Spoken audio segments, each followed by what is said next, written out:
Good morning. We're gonna have a day, let me tell you. We had a early morning seed delivery of 1/2 of a pallet of corn. I've got both boys with me, and Grandpa's spraying. We got all kinds of stuff going on.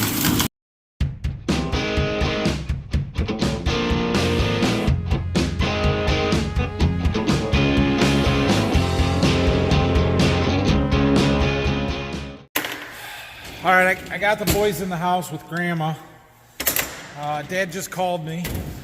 He broke a T or a fitting or something on the sprayer, so I gotta grab some tools and go pick him up.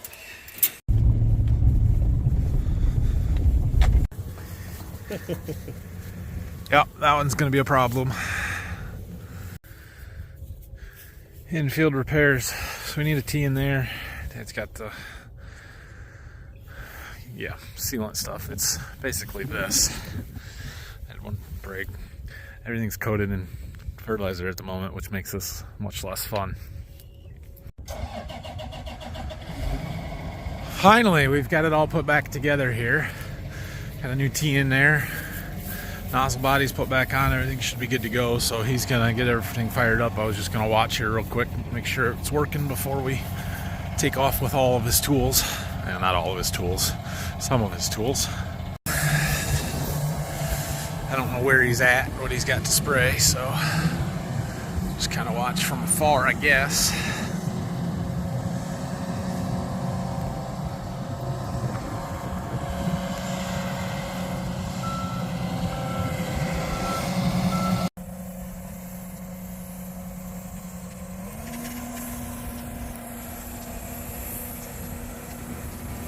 Spraying.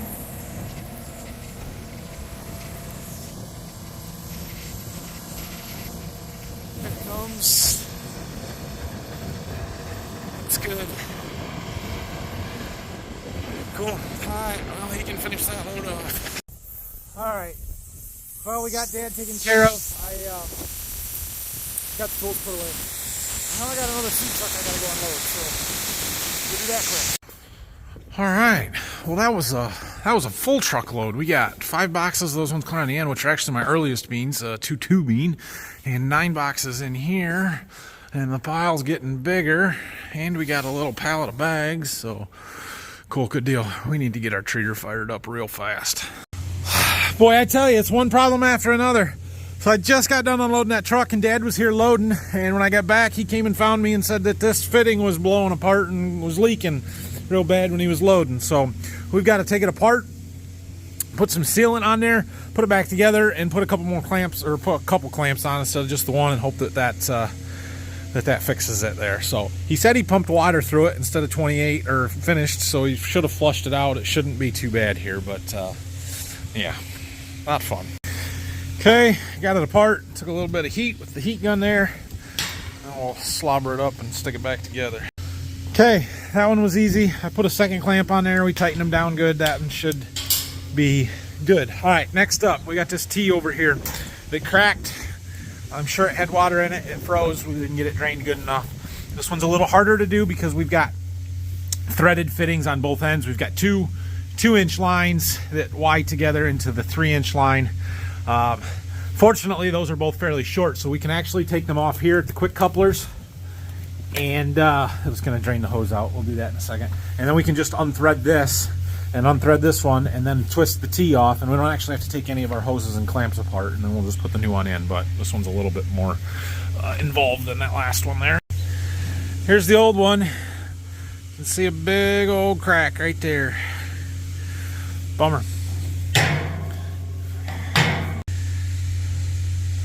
Done. Looks like I used plenty of pipe thread sealant. Well, we'll see how that works. Next time Dad comes back to load, hopefully that solves our problems, for now at least. We did fix that one last night, so that's good. All right, now what? Okay, well, I figured out what's next. Dad came and loaded up again. All of our plumbing fixes worked, and they're not leaking anymore, so that's good.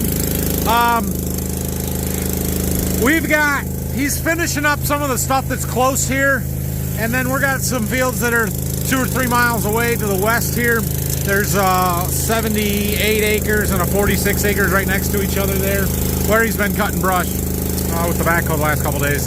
Anyway, rather than drive the sprayer back and forth to keep loading, because I think it's going to take 3 loads, maybe 4 loads with the sprayer to do all of that, we're going to use this tank to tender to him. So I'm going to get it loaded up with the first batch, and then when he's ready to go down there, we'll take it down and set it in the edge of the field so that he can load up and not have to drive the sprayer back and forth, I guess. I am sure by this point in the video, a lot of you are saying, what the heck, why aren't you planting beans? You told us you were going to plant beans. Well, I did not tell you that I was going to plant beans. I told you that I wanted to plant beans. It's still a possibility. However, there is rain coming, and getting the nitrogen done was the priority, is the priority. And our ground here has this interesting characteristic. I don't know if it's unique, but it's interesting, where it can look perfectly dry on top like it did yesterday in the afternoon and the evening, and the next morning it's almost all wet and damp on top. It really wicks moisture up from down lower in the soil profile up to the soil surface, and it looks wet, which is a good thing because it helps it dry it out so we know that it's ready.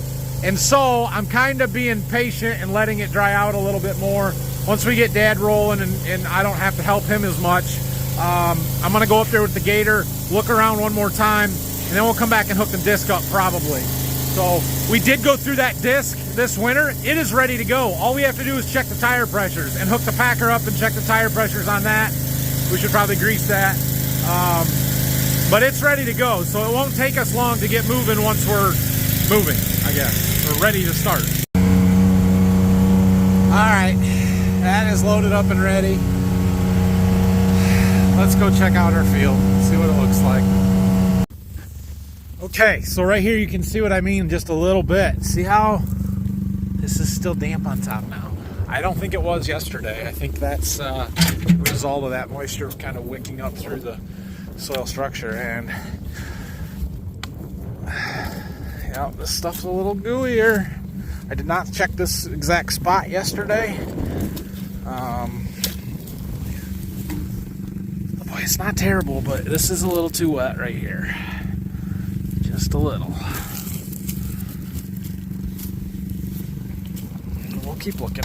I'll keep looking. Interesting. So look right here. This is likely fine. I'm not going to get the shovel out because if you just walk with me, I don't know if you'll be able to see it, but right there, all of a sudden, this is a huge wet spot right here. Interesting. And we're not as dry as I thought. Yeah, there's no way I can go on this.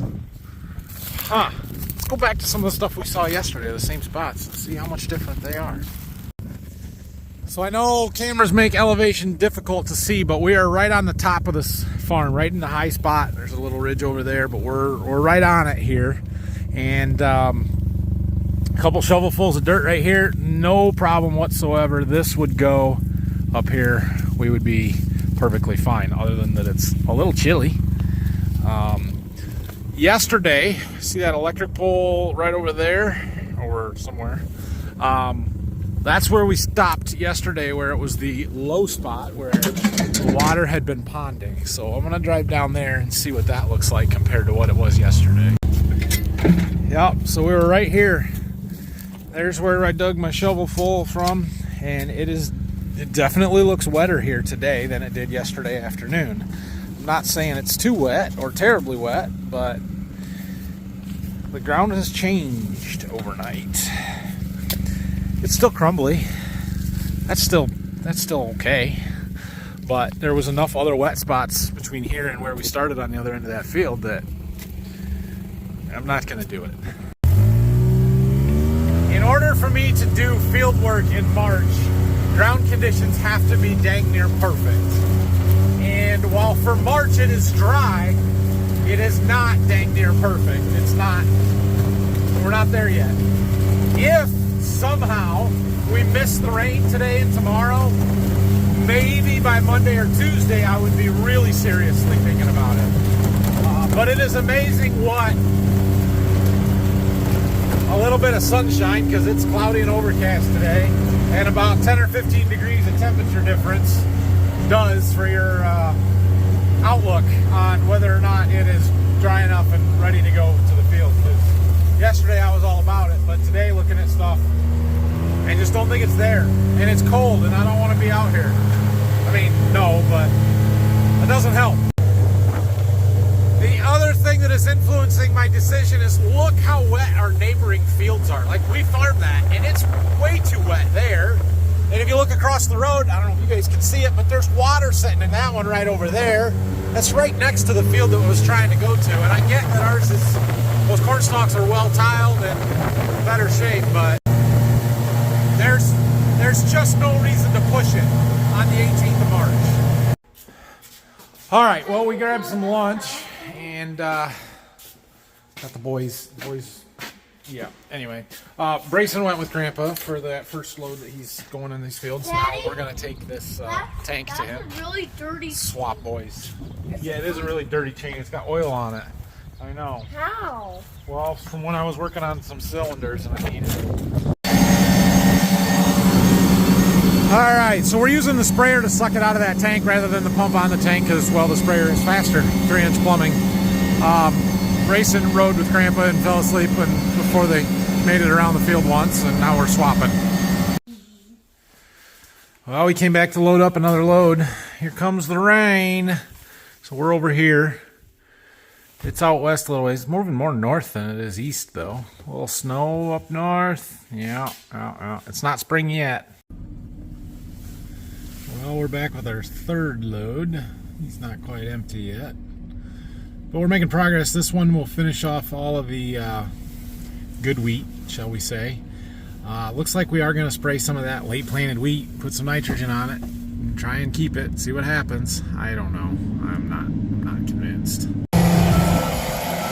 He's loaded up, third one. I thought I'd sit here and watch him for a minute. We'll get a little action shots, video.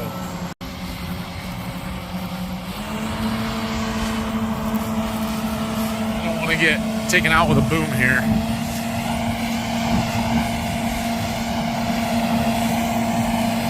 He should turn into the field here at some point. There he goes.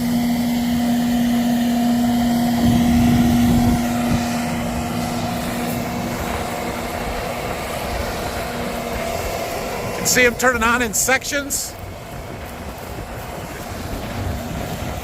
Okay, I can't run that fast. And you can see the nozzles and how they streamed out droplets instead of broadcast spray. That's so we don't burn the wheat. Gets the nitrogen down into the ground. We're not trying to get this to go into the plant foliarly. We're trying to get it in through the roots. So like I said earlier, I think the best thing that could happen is that we get a 1/2 inch of rain overnight tonight. And it soaks that nitrogen into the root zone, and this wheat just takes off. So I'm standing in one of the little thin spots where we replanted some in this field, and this is one of those spots where I did replant a little bit. And you can see, like, here is some of the original planted wheat, but look, right there, there's some coming. Some of this is going to fill in a little bit. It's better than it looks. Now, I do not expect that super late planted wheat to have near the yield potential that the early stuff does in the rest of the field. What's up, dude? I fully understand that it's not going to be as good of wheat, but if it fills in those thin spots where there was little to nothing, 0, and it fills it in with a 50 or a 60 or even a 70 bushel yield in those spots, that brings the average up big time. So, we'll see. All right, well, I took the backhoe down to my house, did a little more moving some dirt around, trying to backfill in along the house in a few spots that I got to get graded off. They got to set the air conditioning condenser yet, and it's not warm enough to need that, but it probably won't be too much longer before we will, and so I wanted to get that dirt in there and try and grade it off so that it's ready when it warms up and they can get that done. Anyway, no beans today. It's just not quite there yet. We'll see what happens with the rain here today and tomorrow. Honestly, I'm hoping we get a nice half inch because it'll make this wheat pop, and it would be good for that. So that's going to be it for today. I'm going to head home. I think we're going to take the boys out for pizza tonight and have a good time. They have started spring break. That's why they were not in school today, because apparently spring break is now a week plus a day. I did not know that, but whatever. Anyway, they might be with me a couple of days next week. Plan for the next week is to get the planter, the corn planter, in the shop, which means hooking it up to the 8RX, getting that all ready to go. Putting a new fertilizer system on there if I can get the parts for it. Hopefully, they told me they're supposed to come next week, so I'm hoping to get them and work on that. I need to start getting ready to do some seed treating stuff. We got to get that fired up here real fast because it's time to go, and I got a lot to do. What else? I was just talking to Dad about all the stuff we got to do. Oh, clover seed. If we get a chance, we're going to try and get that clover seeded into our wheat, the frost seed and stuff. So that's next week's plan. We'll see how it goes. Thanks for watching this week. We got a lot done this week with the bean planter out of the shop, the tires on the 8R, the sprayer all gone through, the nitrogen on the wheat. Like, we had a really good week, and I feel good about it. So have a great weekend, everybody. Hit that like and subscribe buttons for me. We might hit 20,000 over the weekend if you guys hit that subscribe button, but we'll see. Thanks, everybody. See you next week.